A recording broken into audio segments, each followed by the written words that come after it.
Hey ladies and gentlemen, this is Brian Boyle and welcome to episode 66 of The Mesh Tongue. It's Tuesday morning and I hope everybody is doing awesome. I am getting ready to start the day and looking forward to it. I have a big day planned, so hopefully you do as well.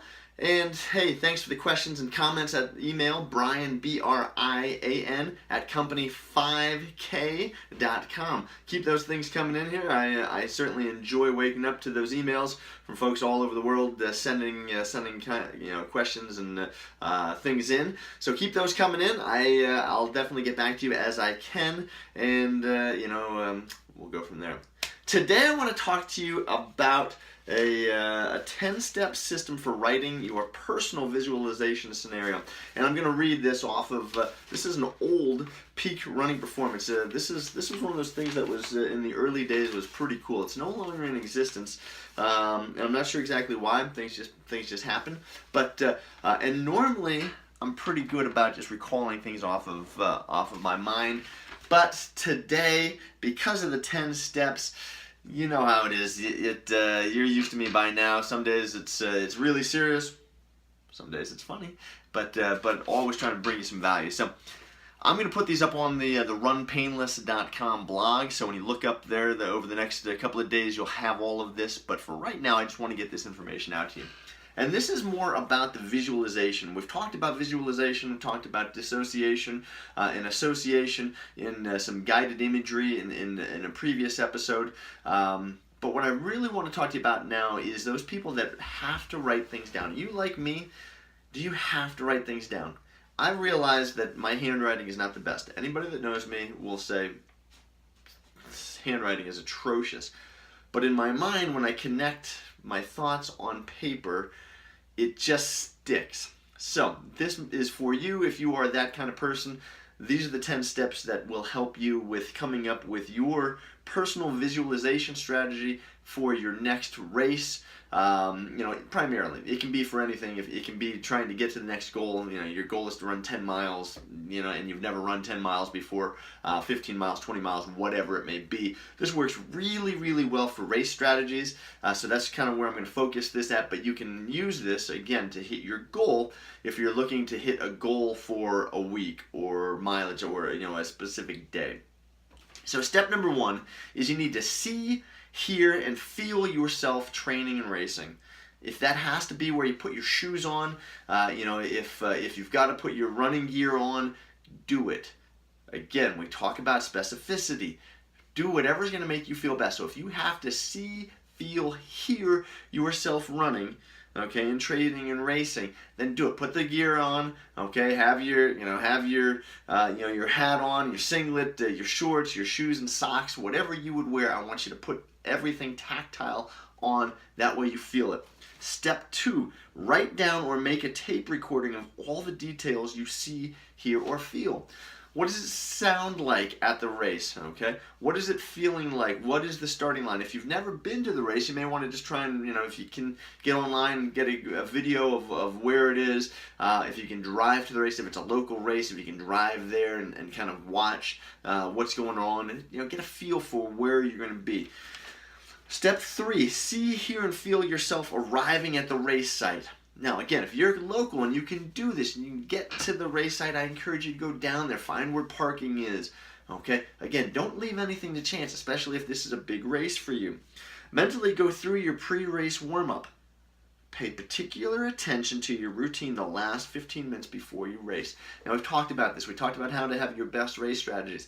Okay, the last 15 minutes, you got to have everything. It's the schedule. Okay, it's a regimen. Don't go up there and leave anything to chance. This, again, this is all stuff we've said before. Step 4, in writing, describe with clear detail the race you are about to run and how you will experience it. Be sure to include anticipated weather conditions, the smells near the race site, the sounds the crowd will make, and anything else you can see, hear, or feel. Now, don't be writing down about the porta potty smells. We all know it's going to be there. but write about the grass. Is it grass? Is it trail? Is it road? You know, what are you seeing? What are you hearing? What's the excitement, the buzz that you're getting, okay, while you're there? Do you feel a little jittery? You know, do you have the stomach that's kind of turning, or are you confident in your mind that you are going to go out and run the best race? You got to write all this stuff down. Step 5, along with the details you've described, picture yourself being completely relaxed, confident, and in complete control of both your body and state of mind. Recall your specific trigger words, those words and phrases that help you feel confident and in the groove. Now, I don't know if I told you this. I think I did. I think I told you about the Athens for me. Athens was key for the 2004 Olympic Games. I was looking to get the Olympic trials. Life happened. Stuff got in the way. Didn't make it. But I can get to the point now because of years and years of training where I can talk about the word Athens and it centers my energy. It allows my heart rate to come down, my breathing gets under control. Any jitters that I have, sort of like Pavlov's dogs, it's this conditioning. Okay, I do the same thing with Swedish fish. So if you ever want to see an interesting thing, talk to me about Swedish fish, and my mouth just instantaneously starts salivating. My wife thinks it's the craziest thing. But that's neither here nor there. Athens was my keyword. What's your trigger word? Write it down, figure it out. Number 6, completely run the race through in your mind, paying careful attention to what you see, feel, and hear at each important split. Okay? Feel and see yourself moving strongly and smoothly, just cruising along while remaining relaxed and in control. You can do this with the water. We talked about water previously. You know, how are you consuming your water? What are you doing with your gels? You know, or anything else that you have for energy. What does that feel like? What is it? The split. Okay, you're running past. You're in control. You're not. You know, maybe you're 2 seconds ahead of space. You know, or ahead in time. You don't want to get crazy.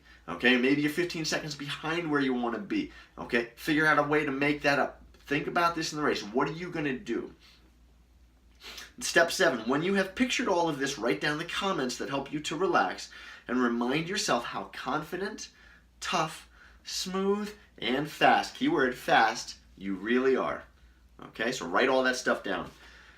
Number 8, put all the above information into a script, and after editing it, slowly read it into a tape recorder. So now you've written it down, it's in the brain, it's in the paper, there's a connection, physical connection. Now you're going to read it into the tape recorder. Don't sound like this into the tape recorder, okay? It's not going to help. If you don't like the sound of your voice, I would encourage you to work on it. Okay? It's as simple as that. It takes a little bit of practice to hear yourself recorded. A lot of times people don't like to hear themselves because they sound like this. Nobody would watch these videos if I sounded like this. Okay, so you have to record it. All right. Again, now you're audibly hearing it. All right. It's going to stick even better. 9, listen to your tape and change your script and tape until satisfied. So again, just coming back to recording it. All right. What you want to hear, how you want to hear. If you can't stand listening to your own voice, you know, again, you can work on that. There's some things out there that you can work on, but what you don't want to do is not listen to it and not record it. Okay, this is a final important step. And step 10, listen to your finished tape as often as you want to before race day. Now, this is saying tape, and I should change this. You know, just record it into you know, your audio thing on your phone. This is from 1993. Tape players still in existence, so I apologize. I will update this. But again, this was from running. You know, Peak Performance running newsletter for coaches. This is their information, so tape, it is what it is. And listen to it at least once a day. Recommended. The key is to listen in a quiet place where you will not be disturbed. Again, you want to have this connection. You want to have the tactile writing it down. You want to have the actual experience of running it. You want to have this muscle memory of you going through the movements and the muscles, feeling what it's going to feel like. Put your clothing on. Get your ears involved. You know, that'll allow the brain, especially if you process things differently. I like to see things. That's why I said I'll put this up on the website. But I also like to hear things so I can go back and I can hear it. But if I see it, I'm going to be much better off. So I've got 2 different ways to learn.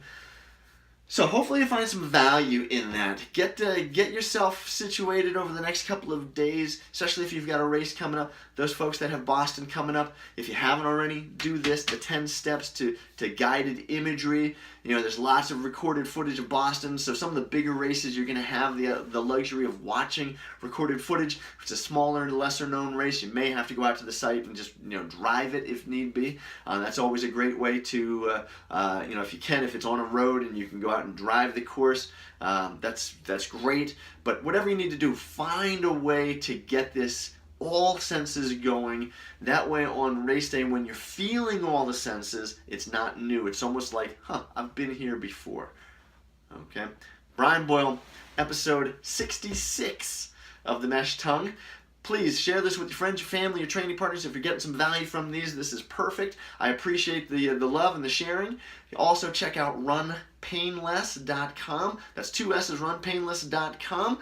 Get over there, and as I always say, don't go hurting yourself to come back, but I'll see you again tomorrow for episode 67, and have a great day. We'll see you soon.